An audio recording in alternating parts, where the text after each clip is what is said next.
Yo, okay. Dalam tutorial kali ni kita belajar macam mana nak buat paper cut out dalam Illustrator. Alright. So first sekali korang ambilkan kertas atau korang ambil rectangle tool ni. Okay. Lepas tu korang ambil warna yang paling cerah. Macam saya ambil warna cream ni. Okay. Lepas tu korang ambil pensel and then lukis kat atas kertas tu. Untuk Illustrator korang ambil pencil tool lah atau N shortcut dia. Alright, and then lukiskan lah macam ni.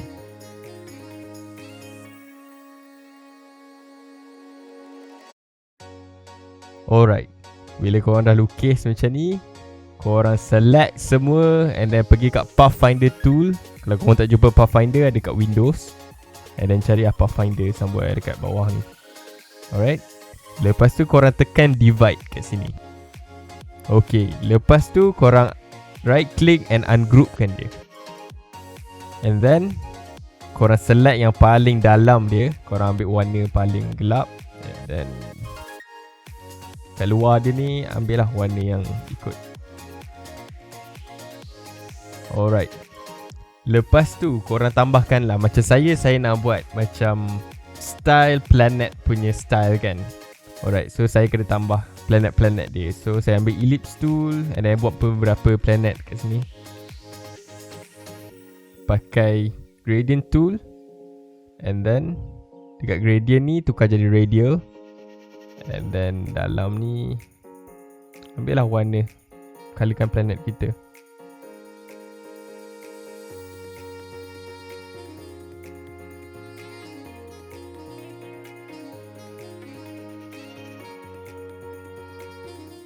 Okay.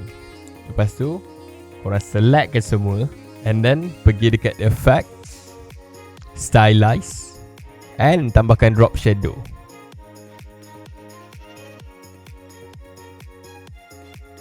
And then dekat setting dia ni, adds dengan Y offset dia, make sure 10 pixel and blur dia 5 pixel.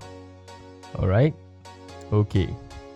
Lepas tu select yang paling dalam ni and then arrange to back. And dia punya atas dia tu pun select yang belakang ni and select yang depan dia sikit and then baru arrange to back. Okay. And yang lain pun samalah. Alright.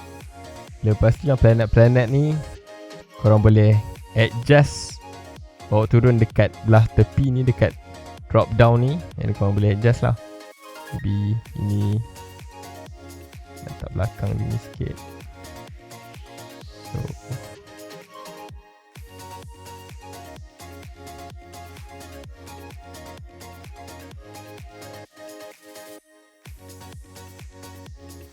okay. Alright, itu je lah tutorial planet kita. Cut out kita. Alright, thank you for watching. Ciao.